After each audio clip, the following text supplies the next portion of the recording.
Alright, this is part one of the 8-minute video on my black tang.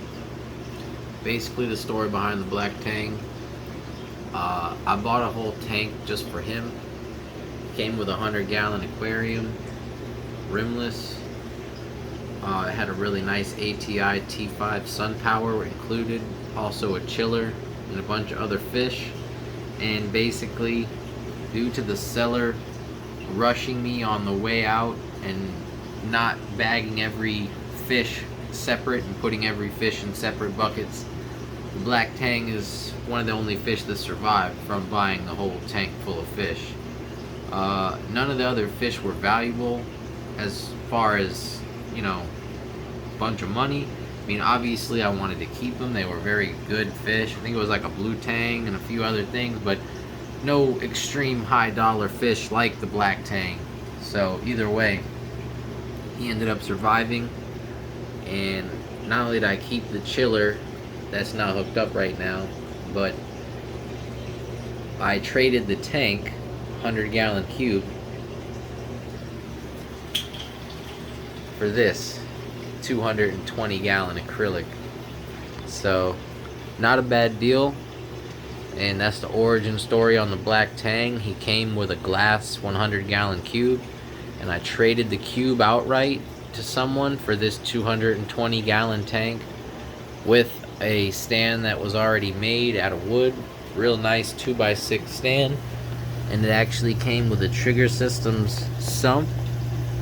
And if I recall correctly, it even came with this giant reef octopus skimmer. I don't believe the return pumps were involved, but either way I traded straight up a 100-gallon cube with a very small off-brand non-fancy sump for the 220-gallon acrylic tank, dual overflows, dual returns, I mean to say, excuse me, with stand, no lights. But yeah, Trigger System sump, 220-gallon tank, traded for a 100-gallon cube. Regular old Marine Land 93, if I recall correctly. So back to the black tang, that's his origin story. So, he was living in Fort Myers. He was in the same tank for at least 3 to 5 years. And he was only fed pellet food for all that time. I don't even believe he was fed sheets of algae, which, come to think of it, let's throw him some red algae right now.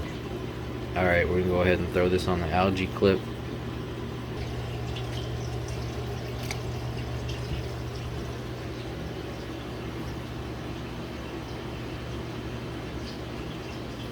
Now the blue tang, I know he's not part of this origin story, but basically I started out with 2 blue tangs, same exact size. Both of them were real fat and healthy. And all of a sudden one day after I fed the fish food loaded in garlic, perhaps too much garlic, that garlic soak to boost their immune system, next day one of the tanks was upside down dead. So I never really did any water testing or ICP testing. I truly believe that fish might have overdosed on garlic. But either way, back to the black tang. Like I said, he was eating nothing but pellets and flake food for about 3 to 5 years. And he was stuck in a 93-gallon cube, which isn't really enough room for a tang to swim. So for now, he's in this 5-foot, 110-gallon glass tank. But he's going to be moving on over to the 220-gallon acrylic very soon. I haven't seen the black tang come up to eat the red algae yet, but I have seen the blue tang come up to peck at it. Alright, here he goes. Sorry about the bad lighting. If I put the flash on the phone, the tangs freak out and hide.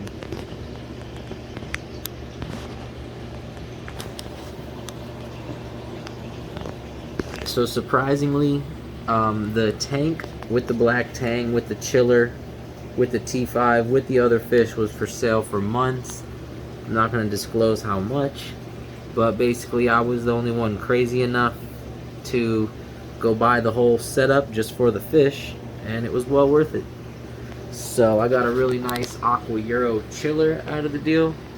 I got the black tang. I was able to upgrade tanks to the 220 gallon acrylic for no cost. Just had to drive to the guy's house and trade him, put this tank on my trailer, and bring him the other tank. And yeah, this tank has been running for a little over a year now, maybe a year and a half. Never truly been stocked, just threw a bunch of live rock in there. Wanted to go bare bottom, so I figured I'd give it a while to not only cycle but establish itself, so I didn't have any funky bacterial blooms or any kind of craziness like that. So far so good, no cloudy water, no problems. I have accumulated a decent amount of detritus on the floor of the aquarium, but I could siphon that if I wanted to. It's an extra deep tank, so it's kind of hard to maintain, if you will, even from a ladder. A lot of the equipment I have does not reach the bottom of this tank, and I don't care who you are, your arms are not reaching the bottom of this tank. So it's bigger than it looks in the video, and let's shoot back on over to the black tang. Again, sorry about the glare, sorry about the lighting. I haven't cleaned the glass to the fish tank in a while, but I knew if I didn't make this video today, I probably would forget and end up not making it. So at least I got some more content for you guys, some longer content. I'm gonna start making 8-minute videos, give you guys a little bit more to engage in. Hurricane Ian hit my fish tank pretty hard, so sorry it didn't look that great.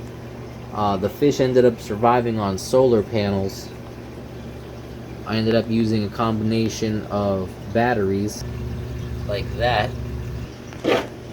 and solar panels to keep everything alive during the 10 days without power.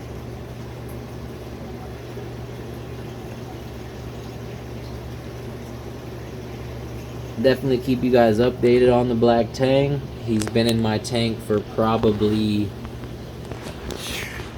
2 solid years now, and this is not the tank he came with, but I traded one similar.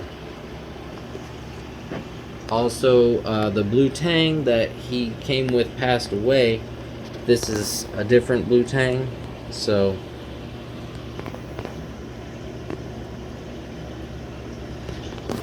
that's the origin story on the black tang.